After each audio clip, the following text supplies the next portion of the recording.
এখানে আল্লাহ রাব্বুল আলামিন হলেন নমুনাবিহীন স্রষ্টা, আর যে কোনো নতুন নমুনাবিহীন সৃষ্টি হলো বিদআত। তাই আবিধানিক অর্থের দিক দিয়ে আল্লাহ রাব্বুল আলামিন বিদআতকারী।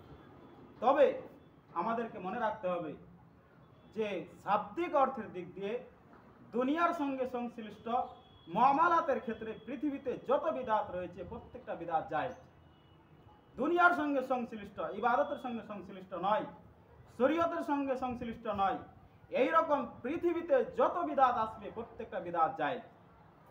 যেরকম আমরা আজকে ভাত খাই, চাল খাই, রাসূলের যুগে কিন্তু চাল ছিল না, ভাত ছিল না, এটাও একদিক দিয়ে বিদআত, কিন্তু এটা দুনিয়ার সঙ্গে সংশ্লিষ্ট, ইবাদতের সঙ্গে সংশ্লিষ্ট নয়। আজকে আমরা মাইকে কথা বলছি, এটাও একটা বিদআত, তবে এটা দুনিয়ার সঙ্গে সংশ্লিষ্ট, ইবাদতের সঙ্গে সংশ্লিষ্ট নয়। যে কোনো পৃথিবীতে দুনিয়ার সঙ্গে সংশ্লিষ্ট বিদআত জায়েজ, সেটা হারাম নয়। ইবাদতের সঙ্গে সংশ্লিষ্ট, শরীয়তের সঙ্গে সংশ্লিষ্ট যত বিদআত রয়েছে প্রত্যেকটা বিদআত হারাম। তাহলে আমাদেরকে চিনতে হবে শরীয়তের পরিভাষায় বিদআত কাকে বলা হয়, কোন বিদআতটা করলে মানুষের উপরে জাহান্নাম ওয়াজিব হয়ে যায়, কোন বিদআত করলে হারাম।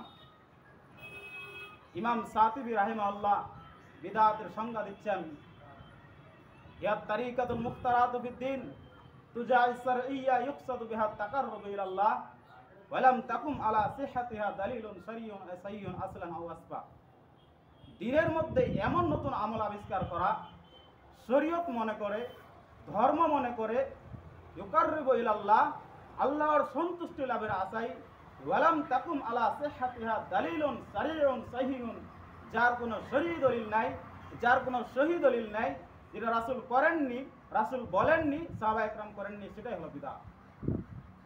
অর্থাৎ শরীয়ত মনে করে, ধর্ম মনে করে, অথবা নেকির আশায় এমন কোনো কাজ করা, এমন কোনো কথা বলা, এমন কোনো আমল করা যেটা রাসূল বলেননি, রাসূল করেননি, সাহাবায়ে কেরাম করেননি, সেটা হলো বিদআত।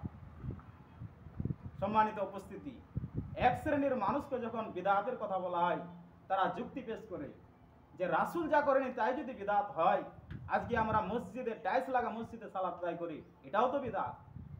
তারা যুক্তি পেশ করে মাইকে কথা বলে, এটাও তো বিদআত। মোবাইল চালাই, এটাও তো বিদআত।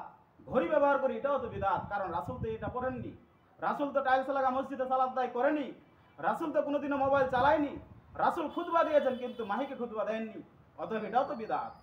তারা বিদআতের সংজ্ঞা না বুঝার কারণে, বিদআতকে না চিনার কারণে তারা এই ধরনের যুক্তি পেশ করে। অথচ শরীয়তের পরিভাষায় বিদআত হলো শরীয়ত মনে করে, ধর্ম মনে করে, নেকির আশায় এমন কিছু করা যেটা রাসূল করেননি, সেটা হলো বিদআত। আপনি বলুন, যারা মোবাইল চালায় তারা তো কোনোদিন নেকি মনে করে মোবাইল চালায় না, তারা শরীয়ত মনে করে কেউ ঘড়ি পরে না।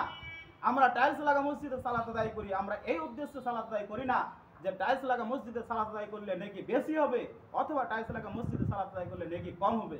এই উদ্দেশ্য নিয়ে যদি আপনি টাইলস লাগা মসজিদে সালাত আদায় করেন, এই উদ্দেশ্য নিয়ে যদি আপনি মাইকে কথা বলেন, এই উদ্দেশ্য নিয়ে যদি আপনি ঘড়ি পরেন, যে ঘড়ি পরা শরীয়তের বিধান, টাইলস লাগা মসজিদে সালাত আদায় করা একটা শরীয়তের বিধান, তাহলে সেটা হবে বিদআত, নচিত এটা বিদআত নয়। আশা করছি আপনারা বুঝতে পেরেছেন বিদআত কাকে বলে। বিদআতের সংজ্ঞা যদি সঠিকভাবে আপনারা জেনে রাখেন, তাহলে কোনো মানুষ আপনাদেরকে পথভ্রষ্ট করতে পারবে না, ইনশাআল্লাহ। অতএব বিদআতকে আগে আমাদেরকে চিনে রাখতে হবে, বিদআত কাকে বলা হয়। বিদআতের জন্য শর্ত হচ্ছে শরীয়ত মনে করে, ধর্ম মনে করে এমন কিছু করা যেটা রাসূল করেনি, রাসূল বলেননি, সাহাবায়ে কেরাম করেননি, সেটা হলো বিদআত। হ্যাঁ, অনুমোদন নেই, অনুমোদন নাই মানে হচ্ছে সাহাবায়ে কেরাম করেননি। সাহাবায়ে কেরাম যেটা করেছেন তাতে আল্লাহ রাসূলের অনুমোদন রয়েছে। অতএব আমাদেরকে অবশ্যই অবশ্যই বিদআত থেকে বেঁচে থাকতে হবে। সম্মানিত উপস্থিতি, পৃথিবীতে যত পাপ রয়েছে সব থেকে জঘন্যতম দুটি পাপ রয়েছে, তার একটি হচ্ছে শিরক, একটি হচ্ছে বিদআত। শিরক করলে যেমন আল্লাহকে অপমান করা হয়, শিরক করলে যেমন আল্লাহকে ছোট করা হয়, ঠিক তেমনি বিদআত করলে রাসূলকে অপমান করা হয়, বিদআত করলে রাসূলকে ছোট করা হয়। বিদআত করলে রাসূলকে দুই দিক দিয়ে অপমান করা হয়। এক, বিদআত করলে রাসূলকে, রাসূলের থেকে নিজেকে বেশি জ্ঞানী বলে প্রমাণ করা হয়, রাসূলকে ছোট বলে মনে করা হয়। সেটা কিভাবে? রাসূল সাল্লাল্লাহু আলাইহি ওয়াসাল্লাম বলছেন, মান তাওয়াজ্জা ফা আহসানাল উজুয়া, যে ব্যক্তি উজু করলো, সুন্দরভাবে উজু করলো, সুম্মা কাল, অতঃপর সে ব্যক্তি বলল, আশহাদু আল্লা ইলাহা ইল্লাল্লাহু ওয়াহদাহু লা শারীকা লাহু ওয়া আশহাদু আন্না মুহাম্মাদান আবদুহু ওয়া রাসূলুহু, ফুতিহাত লাহু সামানিয়াতু আবওয়াবুল জান্নাহ তার জন্য জান্নাতের 8টি দরজা খুলে দেওয়া হয়। ইয়াদখুলু লিমান ইয়াশা, সে ব্যক্তি যে কোনো দরজা দিয়ে চাইবে জান্নাতে প্রবেশ করবে। হাদিসটি সহিহ। রাসূল সাল্লাল্লাহু আলাইহি ওয়াসাল্লাম বলছেন, কোন ব্যক্তি যদি সুন্দরভাবে ওযু করার পরে এই দোয়াটি পাঠ করে তার জন্য জান্নাতের 8টি দরজা খুলে দেওয়া হয়। সে ব্যক্তি যে কোনো দরজা দিয়ে চাইবে জান্নাতে প্রবেশ করবে। আবার মুসনাদে আহমদের মধ্যে একটি হাদিস রয়েছে, যে হাদিসটিকে আলবানী রাহিমাহুল্লাহ জয়ীফ বলেছেন, জয়ীফ নয় এমনকি হাদিসটিকে মাউযু বলেছেন, হাদিসটি হচ্ছে মুনকার। সেই হাদিসের মধ্যে বলা হচ্ছে, মান তাওয়াজ্জা ফা আহসানাল উজওয়া, যে ব্যক্তি উযু করলো, সুন্দরভাবে উযু করলো, সুম্মা নাজারা ইলাস সামাই, অতঃপর আসমানের দিকে তাকিয়ে ইয়াকুল, সে ব্যক্তি বলল, আশহাদু আল্লা ইলাহা ইল্লাল্লাহু ওয়াহদাহু লা শারীকা লাহু ওয়া আশহাদু আন্না মুহাম্মাদান আবদুহু ওয়া রাসূলুহু, ফুতিহাত লাহু সামানিয়াতু আবওয়াবুল জান্নাহ, তার জন্য জান্নাতের 8টি দরজা খুলে দেওয়া হয়। ইয়াদখুলু লিমান ইয়াশা, সে ব্যক্তি যে কোনো দরজা চাইবে জান্নাতে প্রবেশ করবে। হাদিসটি হচ্ছে মাউযু, হাদিসটি সহিহ নয়। এখন আপনি যদি রাসূলের সহিহ হাদিসকে ছেড়ে দিয়ে, রাসূলের আমলকে ছেড়ে দিয়ে এই মানুষের তৈরি করা হাদিসের উপরে আমল করেন, অর্থাৎ আপনি যদি উযু করার পরে আসমানের দিকে তাকিয়ে এই দোয়া পাঠ করেন, তখন আপনি কাজের মাধ্যমে বলতে যাচ্ছেন যে রাসূলের থেকে শরীয়ত আমি বেশি বুঝি। রাসূল সাল্লাল্লাহু আলাইহি ওয়াসাল্লাম 23 বছর জীবনে কোনোদিনও উযু করার পরে আসমানের দিকে তাকিয়ে এই দোয়া পাঠ করেননি।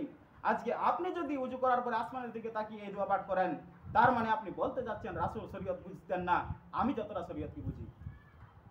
না হলে পরে আপনি কেন আসমানের দিকে তাকিয়ে দোয়া পাঠ করবেন? রাসূল সাল্লাল্লাহু আলাইহি ওয়াসাল্লাম কোনোদিন আসমানের দিকে তাকিয়ে দোয়া পাঠ করেননি, অতএব আসমানের দিকে তাকিয়ে দোয়া পাঠ করাই হলো বিদআত।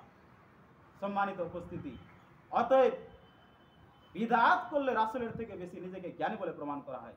2, বিদআত করলে রাসূলের প্রতি মিথ্যা অপবাদ দেওয়া হয়, রাসূলকে খিয়ানতকারী বলে প্রমাণ করা হয়। সেটা কিভাবে? আল্লাহ রাব্বুল আলামিন বিদায় হজ্জের দিন রাসূল সাল্লাল্লাহু আলাইহি ওয়াসাল্লামের উপরে আয়াত অবতীর্ণ করে জানিয়ে দিলেন, আল ইয়াউমা আকমালতু লাকুম দীনাকুম, আজকে আমি তোমাদের উপরে দিনকে পরিপূর্ণ করে দিলাম।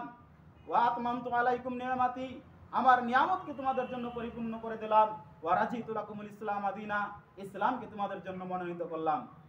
এমনকি রাসূল সাল্লাল্লাহু আলাইহি ওয়াসাল্লাম সেই বিদায় হজ্জের দিন লক্ষাধিক সাহাবীকে সামনে রেখে বলেছিলেন, হাল বাল্লাগতুমুর রিসালা, সাহাবীরা আমি কি রিসালাতের দায়িত্ব পালন করেছি? সেদিন লক্ষাধিক সাহাবী বলেছিলেন, কালু বালা।